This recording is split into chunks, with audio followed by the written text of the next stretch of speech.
In today's video, I'm going to show you exactly how to copy Trello cards step by step. Whether you want to duplicate a task template, move work to another board, or quickly recreate an existing card without starting from scratch, copying Trello cards is a huge time saver. By the end of this video, you'll know how to duplicate a card, rename it, choose a different board, and place it in the exact list you want.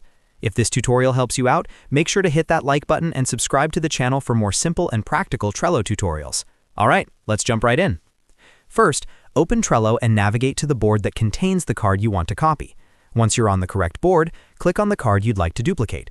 This will open the card details view, where you can see the description, checklist items, attachments, due dates, labels, and all other information related to that task.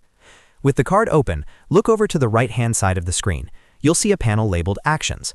Under this Actions section, find and click on the option called Copy. This is the feature that allows you to duplicate the entire card along with most of its existing details.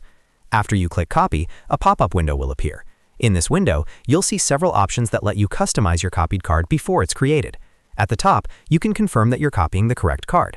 Then go ahead and click on Copy Card to proceed to the customization options if prompted. Now, the first thing you'll usually want to do is change the title of the new card. By default, Trello will keep the same name as the original card, often with the word Copy added to it. Click into the title field and edit it to match the new task or purpose.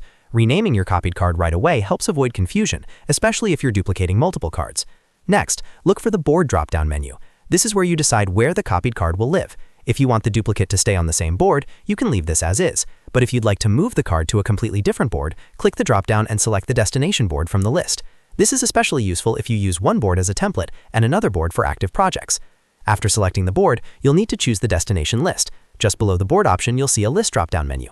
Click on it and select the specific list where you want the copied card to appear. For example, you might move it into a to-do list, an in-progress list, or a planning list, depending on your workflow. Once you've updated the title, selected the correct board, and chosen the destination list, you're ready to finalize the process. Click on Create Card. Trello will instantly generate the new card in the location you selected. Now, if you navigate to that board and open the selected list, you'll see your copied card there. The card will contain the same description, checklists, attachments, and other elements from the original, depending on your settings. From here, you can further customize it by adjusting due dates, assigning members, updating checklists, or editing any details specific to this new task. And that's it. That's how you copy Trello cards quickly and efficiently. This feature is perfect for recurring tasks, project templates, content planning, client onboarding processes, or any workflow where you don't want to rebuild the same structure over and over again. If you found this video helpful, make sure to like this video and subscribe to the channel for more Trello tips, productivity tutorials, and step-by-step software guides. Thanks for watching, and I'll see you in the next video.